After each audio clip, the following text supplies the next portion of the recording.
Bienvenidos a Serpientes y Palomas, donde nuestro propósito es razonar, analizar y meditar en las escrituras y el cristianismo que surge de ellas.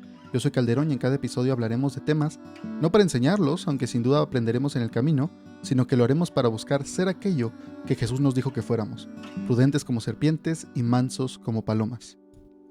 Bienvenido. En este capítulo continuamos con la plática con Dante sobre por qué se va a la iglesia. En esta plática vamos a hablar sobre la iglesia posmoderna y la iglesia moderna, que si ya escuchaste la primera parte entenderás un poco de a dónde se dirige la conversación. No lo mencionamos en la primera parte, pero era necesario platicar eso para entender ahora esto que nos plantea Dante sobre la iglesia. Es muy importante, creo que es muy interesante también. Espero que te guste. Vamos a escucharlo.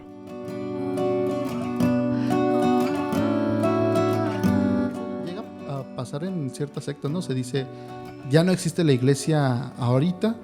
Dios me dijo, como los mormones, ¿no? Dios me dijo que reinstituyera la verdadera iglesia, el verdadero mensaje, porque ya ninguna es la verdadera.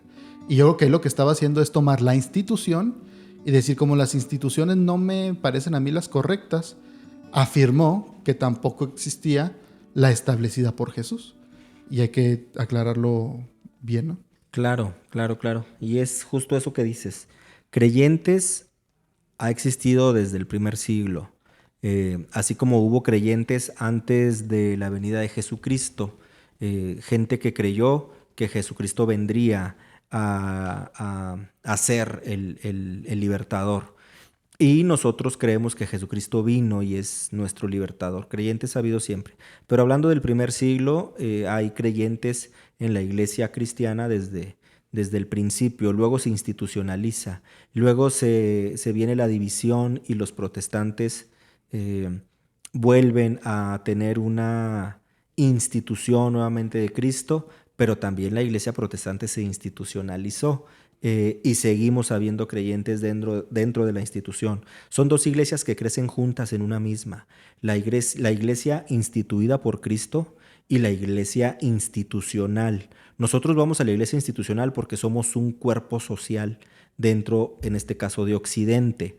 Pero dentro de esta institución está la iglesia que instituyó Cristo, que no es para nada la institución cristiana levantada. Es algo en ese sentido más místico porque somos el cuerpo de Cristo, no la institución cristiana. El cuerpo de Cristo está dentro de la institución cristiana, sí, pero la institución cristiana por completo no es el cuerpo de Cristo, ¿no? Podríamos verlo quizá como en una gráfica, ¿no? Dos círculos. Está la iglesia institucionalizada, la que instituyó Cristo, y hay una parte donde se sobreponen, pero siguen siendo dos cosas diferentes. El que se sobrepongan no las hace la misma cosa. Así es, claro. Eso es interesante. Yo recuerdo cuando la escuela dominical de niño me enseñaron muchos años que la iglesia cristiana verdadera donde asistíamos era la que se había escondido en las catacumbas, en las cuevas, en Roma, y que no había respondido al llamado de Constantino a salir en paz porque ya todo el mundo era cristiano. Que los que resistieron y no se dejaron engañar por Constantino aguantaron en las catacumbas y que esos éramos nosotros. Eso es una falacia, eso no existió nunca. O sea, la gente que no le creyó y se quedó en las catacumbas, ahí se murió. La realidad es que la iglesia se institucionaliza y es como se pluraliza y se democratiza. Y por decreto, todo Occidente somos cristianos. Dentro de ese decreto y dentro de ese todo Occidente somos cristianos está en una manada pequeña el cuerpo de Cristo. Y creo que un ejemplo muy claro de, aun cuando falta la institucionalización de la iglesia sigue existiendo, sería el ejemplo de China, ¿no? Que por muchos años se creyó que no había cristianos porque no había una iglesia como tal reconocida, que el gobierno dijera existe o la sociedad reconociera. Al contrario, querían negar que existiera. Y de pronto, de pasar a decir no hay casi cristianos más que los extranjeros que van, los poquitos que llegan a convertirse, pasó a decir hay millones de chinos que son cristianos. Ahora, son millones, pero sigue siendo una población, o sea, un porcentaje de la población minúscula, mínima. Creo que menos del 1%. Pero como son tantos, son millones. Pero es un ejemplo claro de cómo la iglesia, la espiritual, la mística, la que tú dices, existe y va a seguir existiendo y nada la va a detener. La institucionalización es diferente. Así es. Por eso en capítulos anteriores hablábamos de cómo avanza la iglesia socialmente, ¿no? La iglesia institucional, la institución avanza socialmente y avanzará a puntos insospechados, temibles y que en futuras generaciones se verá lo impensable. Pero la iglesia mística, el cuerpo de Cristo, nos mantendremos y nos tendremos que mantener firmes a los fundamentos y a los preceptos bíblicos, que este es un punto muy importante. Tenemos la revelación más segura, que es la Biblia, independientemente de lo que la institución diga que somos. La Biblia dice algo por encima de la institución.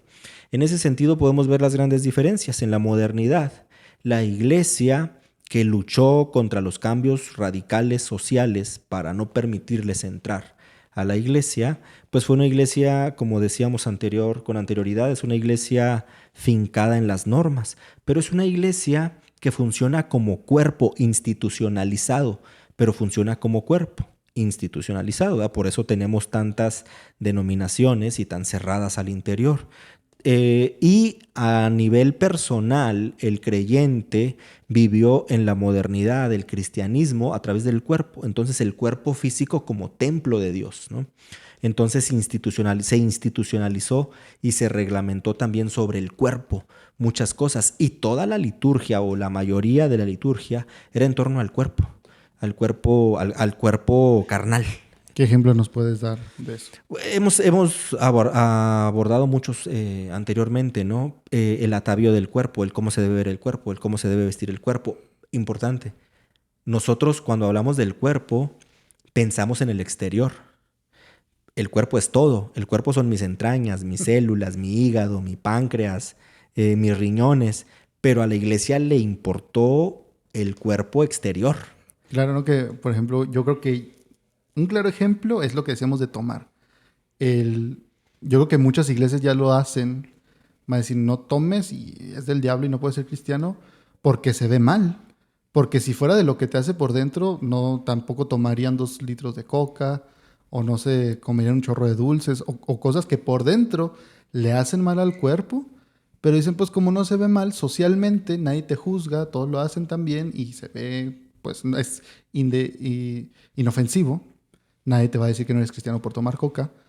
Pues dicen, ah, bueno, no pasa nada cuando quizá le hace más daño el litro de coca que te tomas al día que tomarte una cerveza. Así es, porque efectivamente el cuerpo físico como templo se pensó solo en la apariencia y también ese es un punto importante. La modernidad fue una etapa y un siglo, hablando del último siglo, un siglo de apariencia. Entonces el culto a través del cuerpo en la modernidad es justo la materialización de la espiritualidad. Pero ¿qué pasa en la posmodernidad? Que estamos entrando así como que en shock los más grandes, ¿no? Por lo que hemos estado viendo en los últimos años en la iglesia posmoderna. Ahí es pregunta para entender mejor el posmodernismo. Yo alguna vez he escuchado decir que el posmodernismo, para no meternos a explicar la filosofía en sí, pero que se podría decir que dice que no hay ninguna verdad absoluta, ¿no? Eso Claro. dicen que es el posmodernismo, es decir, Posmodernidad. la posmodernidad. Posmodernismo es una variante del arte. Ok. La posmodernidad que dice no hay ninguna verdad absoluta, que en sí pues es una verdad absoluta. Claro, claro. Y tenemos, bueno, creo que valdrá la pena dedicarle un espacio en algún momento a explicar qué es la posmodernidad versus la modernidad, ¿no? Porque es compleja. Pero hablamos de un tiempo en que arriban las tecnologías, los medios masivos de comunicación, los jóvenes de los 2000 para acá, nacidos de los 2000 para acá, nunca podrán visualizar cómo es un mundo sin teléfono. Y los que nacimos del 2000 para atrás sabemos perfectamente cómo funcionó el mundo sin teléfono digital, teléfono analógico de monedas, ¿no? De teléfonos locales en las casas, o sea, era un mundo muy diferente, ¿no? No lo podrán imaginar porque no lo vieron, cómo era grabar en una computadora, en un disquete, ¿no? En un cassette de cinta magnética. Por mucho que lo platiquemos, en realidad no podrán dimensionarlo, entre otras muchas cosas, ¿no? Pero bueno, valdrá la pena hablar en su momento de qué es la posmodernidad. Sin embargo, bueno, en esta etapa vemos que hay en la actualidad una iglesia que pugna por hacer iglesia sin edificio, una iglesia que busca no tener autoridades superiores, más lineal. Una iglesia no como cuerpo institucionalizado, sino como cuerpo orgánico. Ahora justo que está también en boga todo lo orgánico, pues tenemos justo también una iglesia que busca ser orgánica en términos posmodernos. Sin etiquetas también, ¿no? Que es algo que en el mundo se da, en la sociedad, pues, y se ha pasado a la iglesia. Una iglesia sin etiquetas, sin denominación, sin decir quiénes pueden venir, quiénes no, quiénes deberían y quiénes no. Así es. Y bien importante, en la iglesia posmoderna el cuerpo es simple cuerpo. Porque hay un conocimiento más integral del cuerpo, ¿no? Y en ese sentido, el cuerpo se libera de la experiencia espiritual, pero hoy en día la materialización de la espiritualidad en la iglesia posmoderna se tendrá que ver en algo. Si ya no se ve en el cuerpo, ¿en qué se ve? Tenemos las iglesias de la experiencia, ¿no? Las iglesias de la comodidad, las iglesias del espacio. La experiencia te refieres, por ejemplo, ¿no? Que sí me tocó escuchar la expresión. No sé si me habrá tocado ir a alguna iglesia que así lo diga. ¿A ti alguna vez te tocó, no nos tienes que platicar la experiencia, ¿no? Pero que te dijeron, aquí nos enfocamos en la experiencia?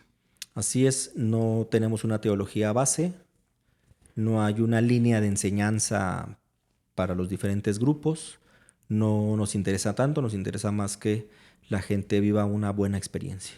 Entonces el resultado final en una de esas iglesias sería decir que la gente se vaya sintiéndose feliz, contenta, que pasó algo, ¿no? Quizá ni siquiera que positivo o negativo, sin importar qué, pero que pasó algo, que hubo un encuentro, una experiencia. Sí, pero esto creo que como segunda parte de lo que estamos hablando es muy importante.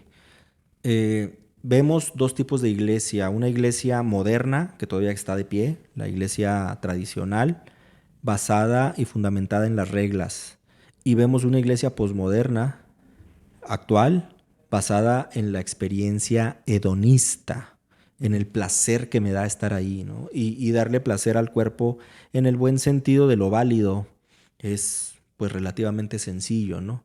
Invertimos y generamos la experiencia, vamos. Quien consume café en Starbucks consume una experiencia integral, no solo un vaso de café. Quien va a una iglesia posmoderna, hedonista, consume una experiencia integral en torno al culto, ¿no? No solo estar ahí buscando a Dios, ¿no? Sino una experiencia completa. Otras dos o varios puntos importantes entre la iglesia tradicional moderna y la iglesia actual posmoderna. La iglesia moderna se consolida en la tradición. La tradición es quien le da el absoluto, ¿no? Y el código moral. Y en la iglesia posmoderna hay cuestionamientos constantes, pero es una iglesia que no busca respuestas. No interesan las respuestas, interesan los cuestionamientos, ¿no? Por tanto, es una iglesia que no entiende la tradición. Y si no entiende la tradición, prefiere la multiculturalidad, lo que tú decías. Entonces, por ejemplo, ahí, eso sí me ha tocado, gente que, y más bien gente, no tanto de una iglesia, pero sí que digan, bueno, pero te has puesto a pensar por qué hacen eso. O sea, ¿por qué ponen la canción en este punto? ¿O por qué leen la Biblia en ese punto? Porque generalmente uno piensa, ¿no? Es que así es. Y así debería ser, más bien es nuestra idea de, es que así debería ser como me han enseñado, como lo hacen en mi iglesia, con estas reglas, con este orden. Y luego alguien dice, oye, pero es que nosotros no lo hacemos así aquí. Y pregunta, ¿por qué? Pues que te has puesto a pensar por qué lo hacen así. Y dices tú, no. Dice, pues nosotros sí, no le encontramos respuesta, pero nos lo cuestionamos y lo cambiamos. Es lo que dices tú, ¿no? O sea, no se le da respuesta, simplemente se cuestiona, quizás se busca hacer algo diferente, pero no se le dio en sí una respuesta válida. Claro. No importan tanto las respuestas, importa el derecho a cuestionar. En esto que dices hay dos puntos importantes. La iglesia moderna, insisto, la tradicional, que aún está de pie, busca la congregación y la iglesia misma como institución busca dos cosas. Una, sobreponerse a toda costa a los embates de la ciencia. Actualmente la ciencia ha perdido poder, no tiene el mismo poder que el siglo pasado. En el siglo pasado, con todo el poder que tuvo, lo académico, lo intelectual, el comercial de marketing más poderoso era comprobado científicamente. Se hizo un estudio por tal universidad y se comprobó que. Ahorita la autoridad es muy cuestionada, ¿no? En todos los ámbitos. Se ve en el científico de que ya mucha la pseudociencia que se dice que... O sea, realmente si alguien dice el científico dijo tal y él quién es para decirlo, ¿no? Claro, Ya no se toma que lo como... diga el youtuber, ¿verdad? Exacto, o sea, ya no se toma como... Es que hubo un estudio bueno, pero también hubo otro diferente, entonces Claro. X. Sí, claro. Entonces, bueno, busca la iglesia posmoderna sobreponerse a toda costa a los embates de la ciencia y también busca diferenciarse de las modas que se desprenden de todas las revoluciones del siglo pasado, ¿no? O sea, a toda costa había que diferenciarse de los revolucionarios, ¿no? Oye, entonces ahí... Y te pregunto mucho porque sí quiero entenderlo bien, no quiero decir una tontería. Pero hay un ejemplo que quizá me parezca burdo y a la gente que sale de risa. Pero esto me lo ha dicho mi papá, que mi papá desde los 60, nació en los 60, se convirtió, Dios lo salvó ya grande, después que yo. O sea, mi papá no tiene ni 10 años de ser salvo, de que Dios lo alcanzara. Pero sí me ha dicho que, por ejemplo, ¿no? Yo le pongo de pronto canciones de Marcos Witt de las viejitas y dice, pues sí suenan igual que las de Luis Miguel.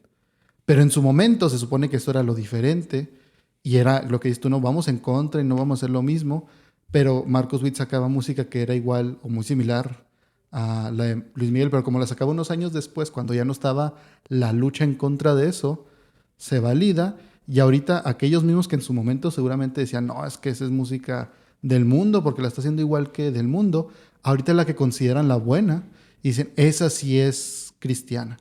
Claro, sí, la música hoy en día, ¿no? A mí me toca, o lo he escuchado mucho. Esa música ya es muy vieja y yo digo, pues si es lo nuevo, ¿no? Es que es la música de Marcos Witt, ¿verdad? Que yo digo, es lo nuevo y nada, que ya es muy vieja. Pero bueno, ¿qué busca la iglesia posmoderna? Dos cosas también. Primero, no busca defender ideas profundas.